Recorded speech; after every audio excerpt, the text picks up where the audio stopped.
Hello, Nina. How are you? I'm really well, thank you. Good to see I'm you just again. having my lunch here at 4 p.m., so you'll hear some chewing, but No problem. at least I won't be famished. What are you eating? Um, Peanut butter and honey. Mm, it's a staple. Hmm. It's a great combination.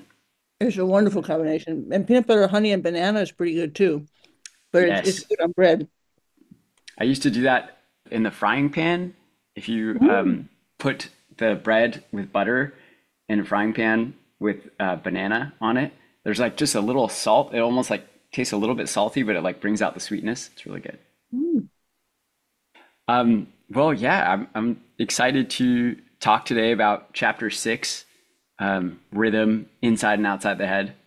Hmm. And yeah, I mean, sound is definitely underappreciated, but maybe the most underappreciated aspect of sound, at least in terms of speech, right, is rhythm.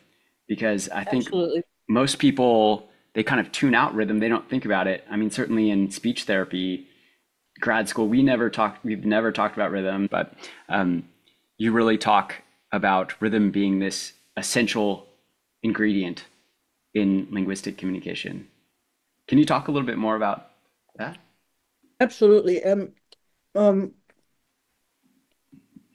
it's so incredibly relevant to speech because, well, first of all, there is the rhythm of speech. So, we know that there is a rhythm in speech.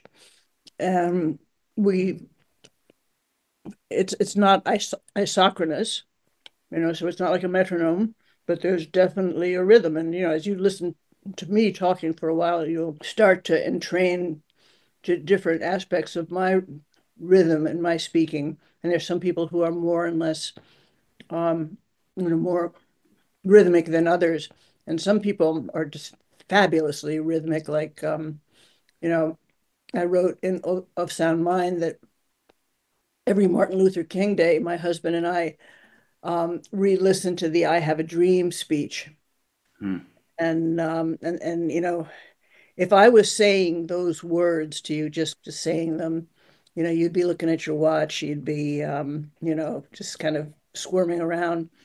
But to hear Dr. King speak them, I mean, the rhythm in his speech is just riveting, and it really carries along his message a long, long, long way. But it turns out that many children who have language learning problems, reading problems, language delays, sort of the heart and soul of a lot of speech pathology. These kids have a hard time following rhythms, and they have actually deficits in their rhythm following abilities behaviorally. And when we measure their brain rhythms, we can see that they also are not as rhythmic and synchronous as you would like them to be, as you would see in a child who is normally developing with respect to language. So this is a great big deal. And for, every speech pathologist, I think, should be thinking about how they can help a child strengthen their rhythm skills. And of course, in my view, the best way to strengthen your rhythm skills is to make music. If you want to have something that is packaged, you can do something like interactive metronome, which it is kind of what it says, interactive metronome. So you have to move your arms or your feet to a pacing tone, and you get feedback as to how on or off you are with the beat. And these are programs that you can get better at and better at. And in fact, we've really been able to see that there is a beautiful link between how well a kid does on an interactive metronome task and his reading and language skills. So, this is not to be ignored, and it's something that that can be done. But, again, not only doing rhythmic activities in a speech pathology session, but really encouraging that the family, that the child engage in rhythmic activities, be it dancing, be it music, especially making music is, I mean, music is inherently rhythmic, and there are all these rhythms in music. There's the key signature inherently, right? Like, is this a waltz? One, two, three. Where's the one, right? That's Mm, a rhythm. That's in the key signature. That's the pulse.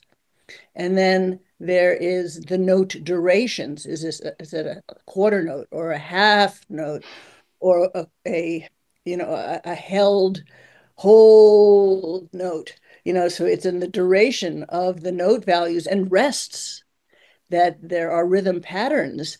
And so rhythm, music as usual just has it all. It has the patterns and it has the pulse.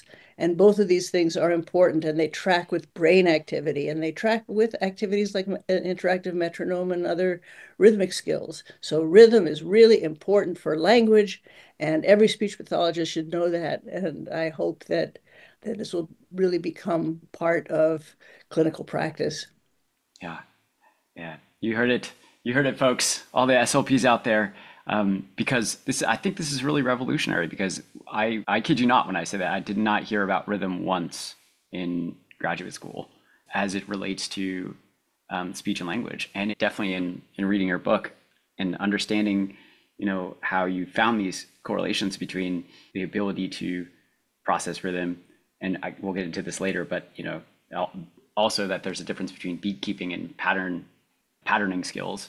Um, those correlations are so interesting, and also anecdotally, in my practice, the kids that were good at music, I knew they all had better language skills. And yeah, I remember this one kid that I was working with Williams syndrome. He was so good at he could rap, he could beatbox. We would always do music together, and he was just so talented. He had such a good rhythmic sense, and his language skills were just off the charts amazing. But yeah, it was really cool to learn about all of these really important connections that are overlooked. You also talked about rhythm being nested, sort of. It's not just rhythm on this in this one time scale, like you were talking about rests and whole notes and quarter notes, but also that there's kind of these different nested rhythms. Like for example, phoneme patterns kind of are a type of rhythm that are maybe shorter milliseconds, even microseconds. And so, can you talk a little bit about the different levels of rhythm that exist?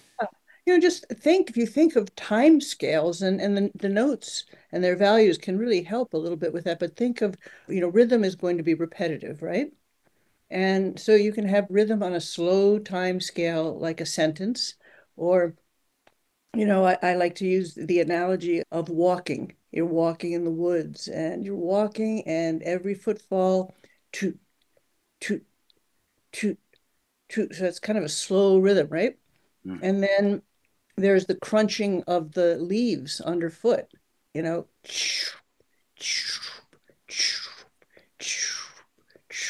So there are lots of rhythmic patterns inside there. And then, you can take a stick and you can break it. And that's microsecond timing. So you go from microseconds to milliseconds to seconds. And all of these they're all nested certainly in music, and they're nested in speech, because a vowel, as you all know, is longer than a consonant. And so there are all these timing cues that are going to be evident in the rhythms of speech. And being good at knowing these rhythms is also helpful for you audiologists out there who might be interested in hearing and noise, because the rhythm of speech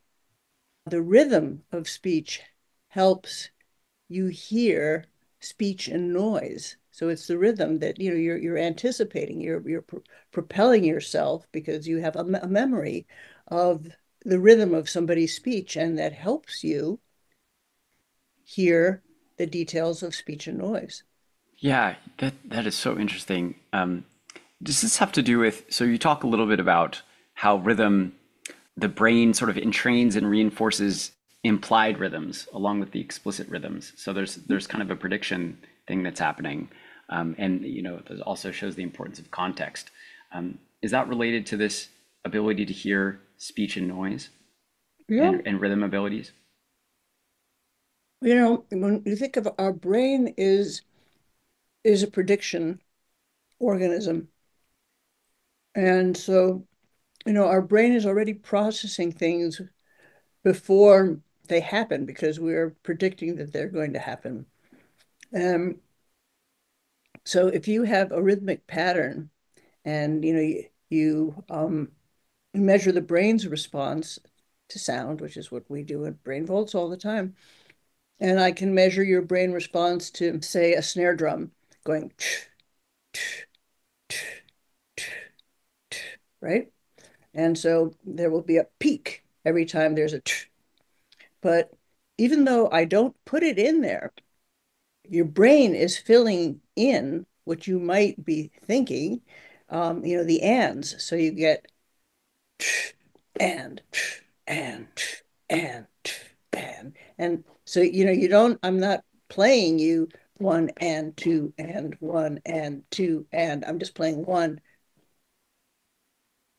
but your brain is subdividing and is you can see these very large peaks where there is a sound, but you also see these smaller peaks at the fractional inner At the eighth note on the intervals. and. Yeah, Mm, so it's like one. So you got one and two and three and four and one and two. So every time I'm clapping my hand, even though there isn't a sound there, the brain is filling in that rhythm because we're so rhythmically built. that's so cool. It also, there's something I noticed. I don't know if you have seen this at all, but I was a music teacher when I was younger. I was a guitar teacher, and I taught, also some piano and stuff like that. But I noticed that there was this big difference. It was really hard to sort of teach the feeling of subdivisions for certain people. And I often ask my friends, where do you feel the beat in a particular song? And I noticed that especially for drummers and people who I felt could synchronize to music better, they always felt a smaller subdivision of the beat. So if you're listening to, um, just a song that they would be hearing, and they would be feeling these like implied rhythms that a non-musician would tell me that they're feeling just the quarter note, whereas these drummers, these musicians, and myself, I felt sometimes either the eighth note or the 16th note subdivision kind of naturally. I didn't know I was doing that, but when I would probe, they were like, okay, I'm feeling it here. Have you noticed that at all? Yeah, I mean, we haven't looked at it, systematically with respect to musicianship or drummers. Um, but clearly this is something that people do and some people do more than others. So it's very much a characteristic, if you will, of how we process sound and how we, one of the ways that we kind of know what to do with it is we subdivide it, especially if it's a regular beat. So what the backbeat is that the and? When it's got a backbeat, you can't lose it. Yeah. So is the backbeat the and? Yes. I 'Cause, like a lot of times, because I'm always like if I'm clapping, I'm so usually clapping on what you might I guess call the backbeat on the and. Yeah. Yeah, Or like yeah, it's funny. I heard about this culturally. Um, uh, Americans will clap on the two and four always. Um, mm, so I guess that's sort of like the backbeat. But Japanese people will always clap on the one and three. And for whatever reason, it doesn't sound as hip. It's like it feels a little bit more stiff. And you see it at concerts. It's just sort of an interesting anecdote. that is interesting, but there have been all these studies showing that the language you speak there's certain rhythms that are kind of more inherent in French or in English or I don't know about Japanese, but that depending on Ani Patel has done some really nice work on this, showing that looking at composers and finding that the rhythms in Elgar, for example, who was British compared to I don't Debussy, who was French, that in their music you could see some of the mirroring of the rhythms of the languages that they spoke, their respective languages.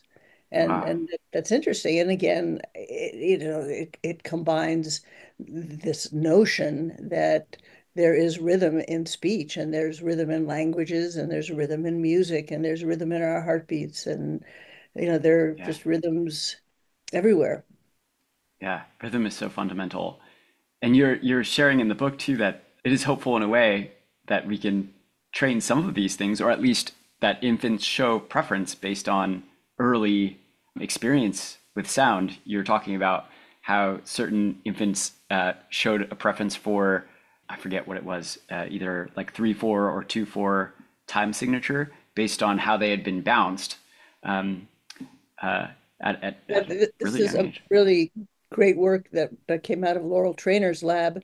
Really showing that, and again, the connection between the motor system and the hearing system.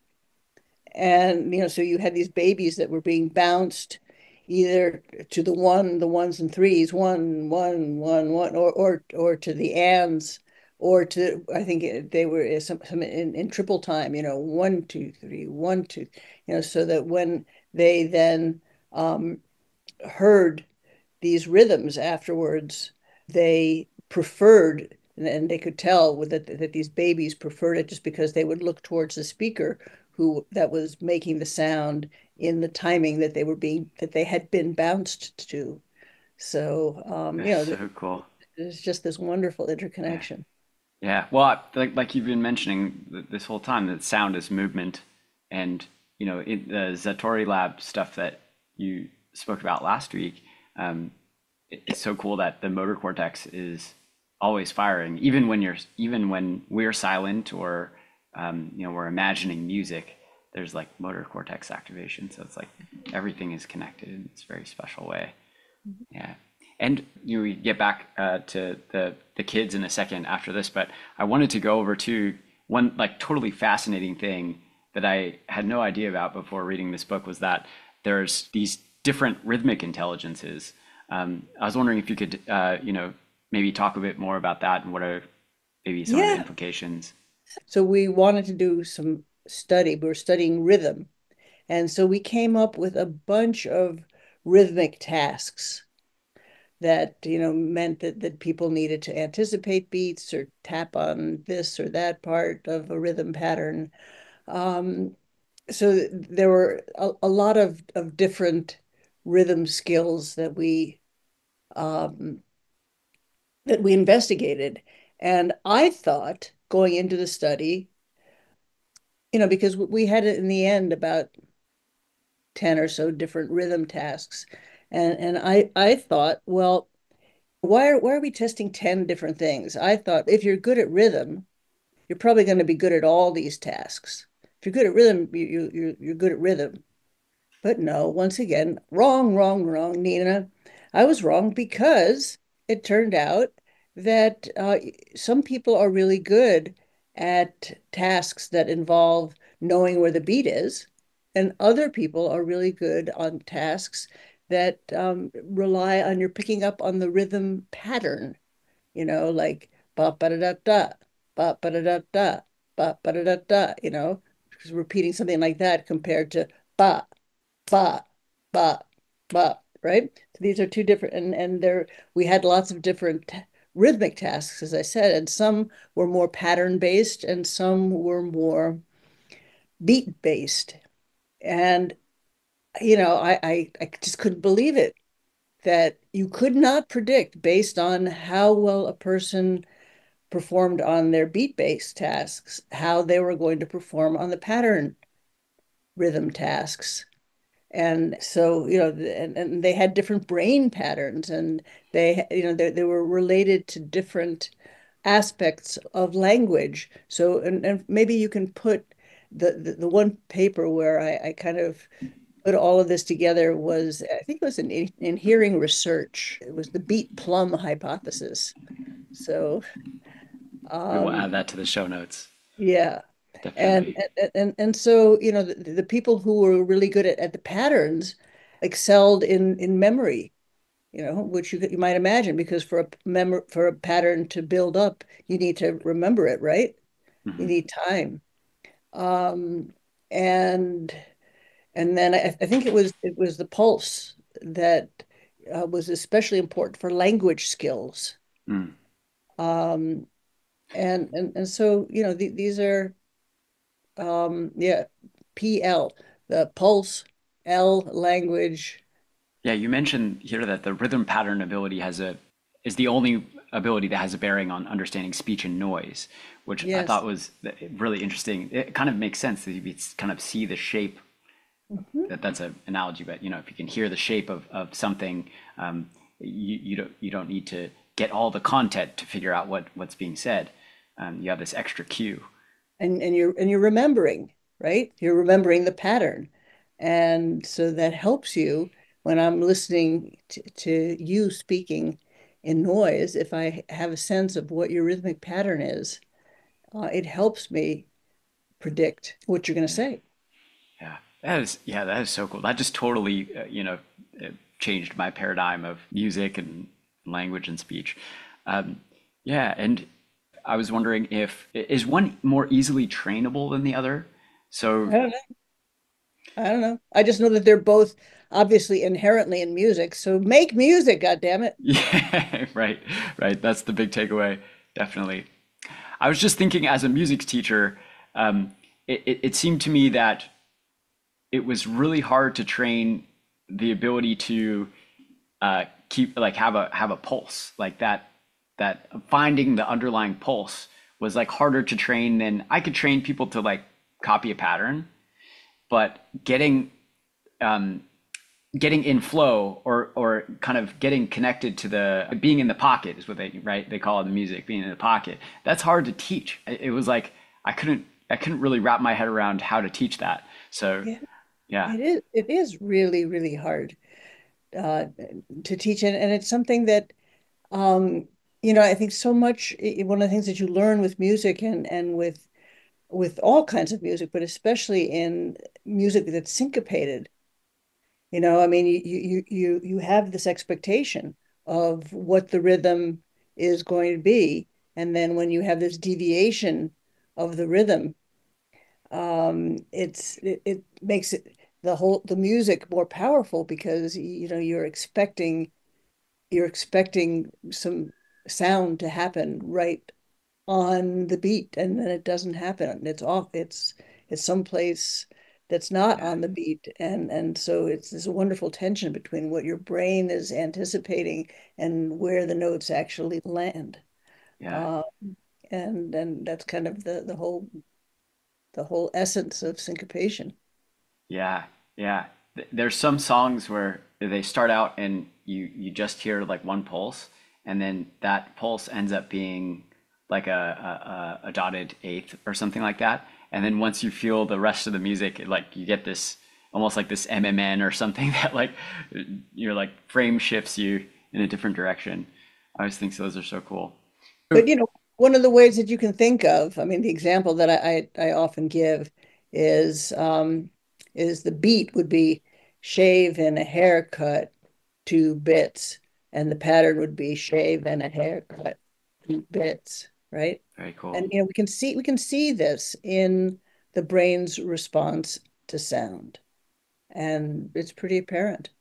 We Yeah. can measure this with various evoked response methods. So is it the kind of the phase locking activity that you see and that you look at for rhythm? We do also look at phase locking. That's one of the things. We look at if you think of the FFR that has so many different aspects that you can measure in it, um, we can really see how synchronous responses are, how consistent they are. And we find that many, many children who have reading problems, language problems, have have FFRs that are very inconsistent, so that you should be getting a synchronized FFR every time you present, say, da, da, da, da, da. And so over time, the response builds up and it's a very synchronous response over time. But a lot of kids with um, reading problems have a very blurry, inconsistent FFR. And, so we did a study a number of years ago. This was led by Jane Hornicle, and it was published in PNAS, where kids who had reading problems, they were given these assistive listening devices. This was these devices made by Phonak at the time. They were called the EduLink. It's called something else now. But they were in a special school, the Hyde Park Day School, which is a school that takes kids who are smart kids, but are having difficulty reading. And so the idea is that they're given a lot of reading instruction for a year or so, and then they get mainstreamed back again. And so a group of the kids were given these assistive listening devices, which is essentially, that they're wearing this little earring that has a speaker, and then the teacher has a microphone, and so the student is really just hearing the teacher's voice in their ear. And it's not amplified, but it helps them pay attention because, paying attention is really, really important for learning. And so they can hear the teacher's voice. A lot of the students described it was really nice to have the teacher's voice in my ear. And so some of the kids wore this EduLink device for a whole academic year. Mm. And another group in the same classrooms did not wear the device. Now, we had measured the FFR without the devices at the beginning of the school year, and all the kids who were poor readers had these very wobbly, inconsistent FFRs.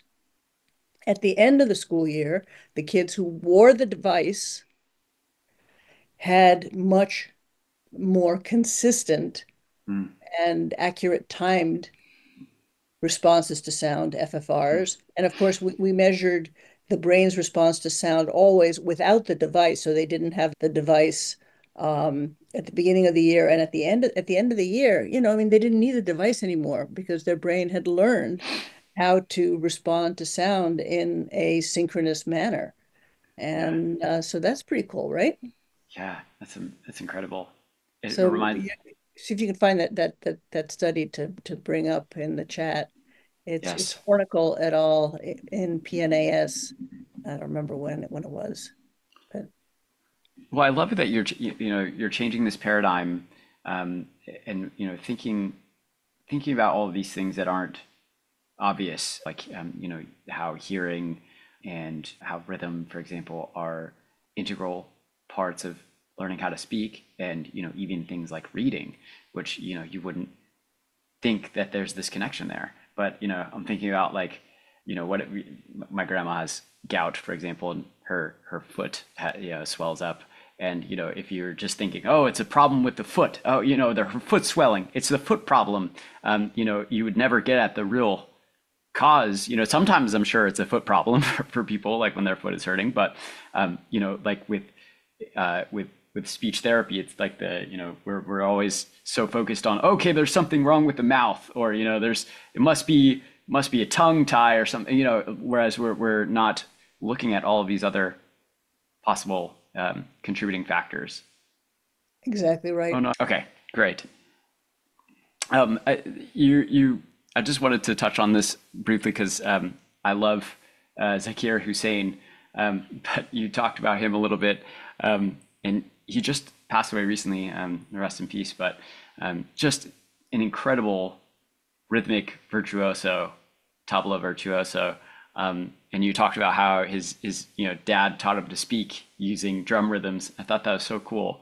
I was wondering if you could just talk about it, So you mentioned that you performed with him. What was that like? Oh, it was wonderful.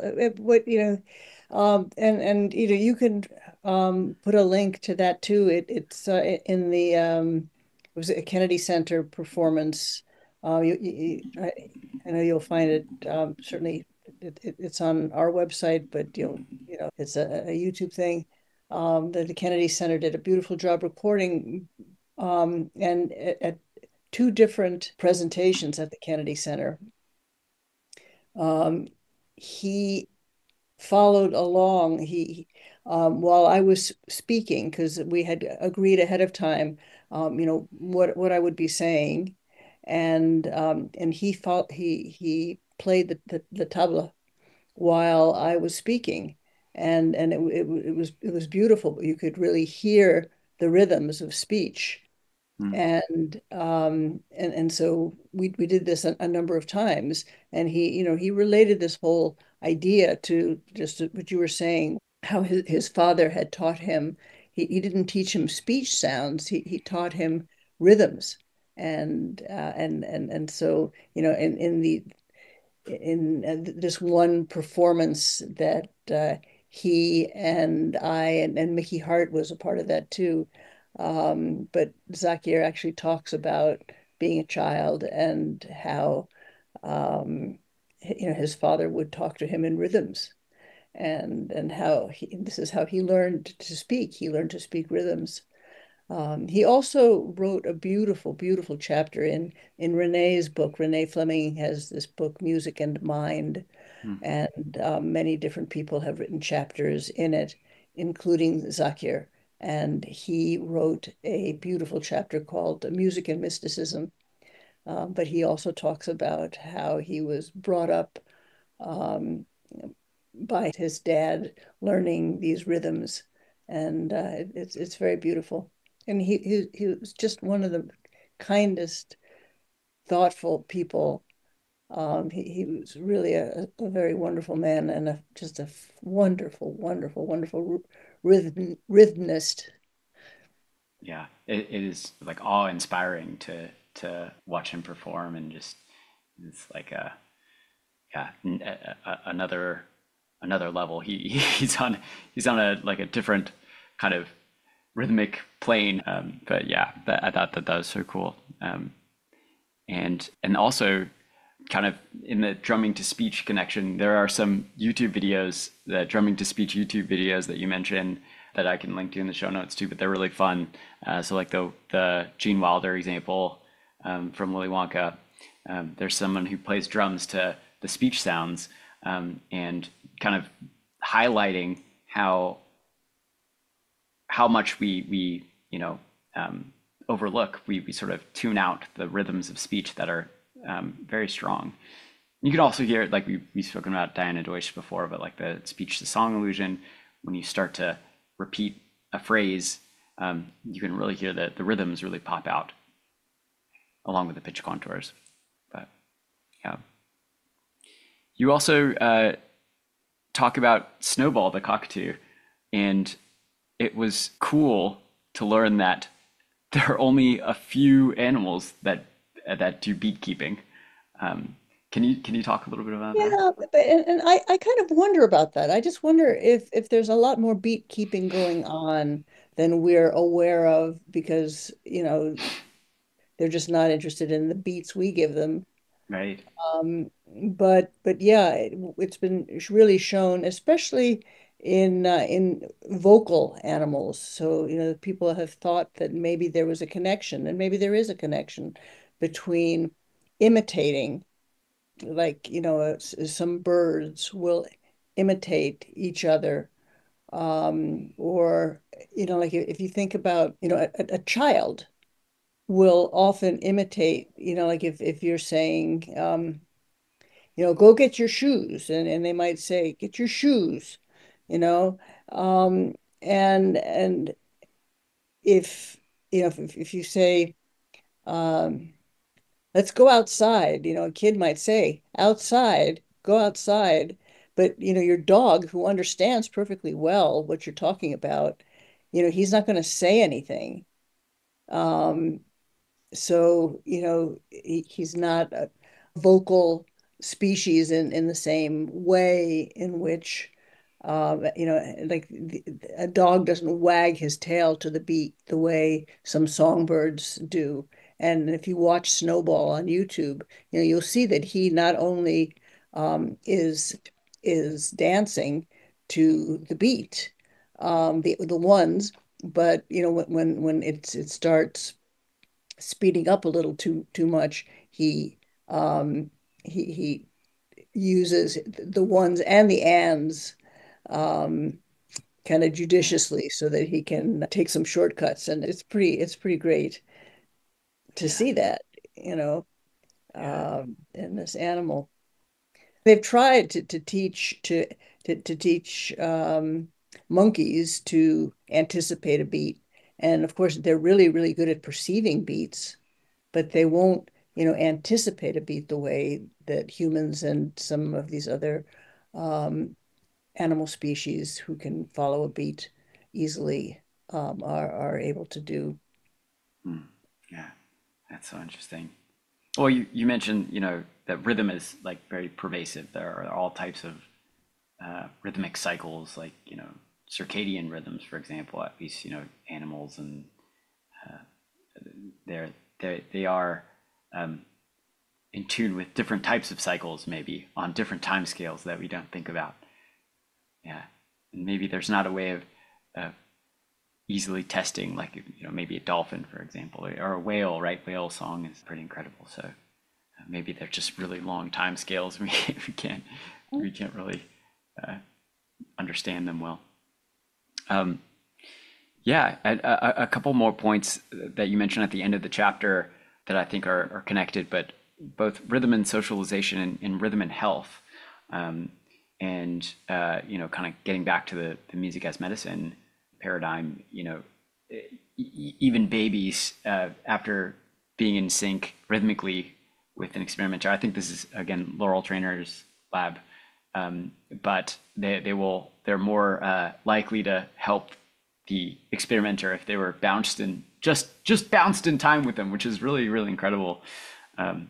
And there's been a bunch of group drumming studies. There's this whole literature on group drumming studies that show, not just pro-social behavior after, but also decreased stress, increased immune parameters, decreased inflammation, things like that that were kind of surprising from group drumming. So there's been a lot of work on that, it seems.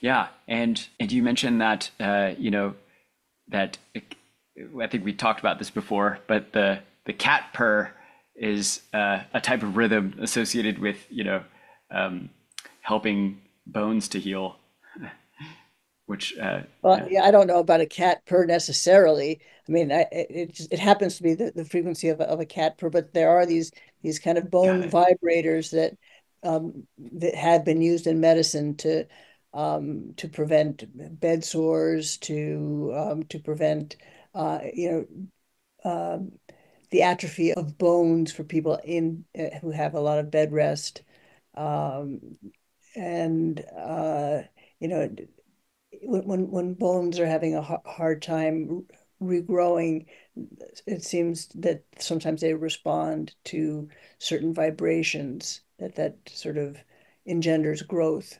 And some of it just so happens that some of the particular frequencies that the vibration occurs at is the frequency of a cat purring. So, who knows? That's so funny. It's, Yeah, it's it's interesting. possible, Yeah, you or maybe mentioned not. you mentioned a collaboration with Mickey Hart as well, the drummer from the Grateful Dead. Um, has there been any more work to that? Well, it's funny you should ask. We just had a long conversation last week to try to pick this up again because we were really interested in some of um, the biology underlying um, drone experiences. Hmm. And when we first began this work a couple of years ago, we hadn't developed a lot of the methods that we now have to measure the brain's responses, especially to some of the very, the high, the high components of the overtone series that likely are important. So I'm hoping that we're going to be able to learn something about this soon. We'll all be waiting patiently. And I think just to kind of close up, so you did mention some rhythm-based training programs, but for tying this back in to SLPs and audiologists, and I think part of the point of this series is to really have some tools and some information, some tools for how to think differently about uh, therapy and find some cool effective approaches. Um, I think you mentioned interactive metronome. Are there any other programs that you've used or? You don't need a program. I mean, what you need are people. Yeah, I mean, that would be sort of my bias of, we spend too much time on digital devices already. Um, but, every speech and hearing clinic should have a music therapist and, incorporate some music in with speech or hearing therapy. Especially it's going to be speech because speech has the therapy. The audiology is more diagnostic. And so everybody's going to have a lot more fun. yeah, And it I think would be very, very good for the development of language skills. And even if you don't are not in a position to offer something, and I mean, and you can just suggest as a music as a speech pathologist, you can just suggest, why don't you see if, see if you can find your son or daughter a music teacher. yeah, What kind of music do they like? Depending on how old they are, their music classes, or does your kid want to maybe learn this or that instrument or sing or whatever, but just encourage music instruction, and so this is again just a way of bringing fields together.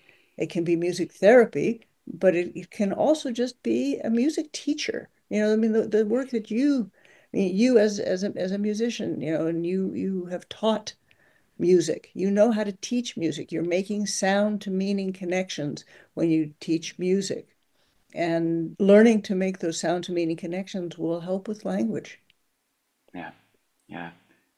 There you heard it, folks. Prescription to make some music, to also just to have fun, right? Dance and move around for your health. And one thing I always hear from SLPs, because I'm always telling them to use music, but they always say, I can't play, or, like, oh, I'm tone deaf. But just like, you don't have to be good, I think is, and what a, also, there's been so many times where it's been so beneficial when I do something that I don't know with a kid who really wants to do it, and they become the teacher to me. To me, I think having that flip sometimes is really powerful. Yeah. And, Yeah, and and the kid will be much less intimidated. I mean, like if you're not just some awesome musician that makes them um, you know, maybe not as willing to play along or sing along. But the point is you just don't have to be. Everyone is musical. Everyone is musical. yeah, it's just a fundamental part of who we are, rhythm included. It's a So way of life. It should be a way of life. that's That's right. what I. I think that's a beautiful place to stop. All Thank right. you, Nina. Thank Really you, appreciate Garrett. it. You take care. Take care. Next time.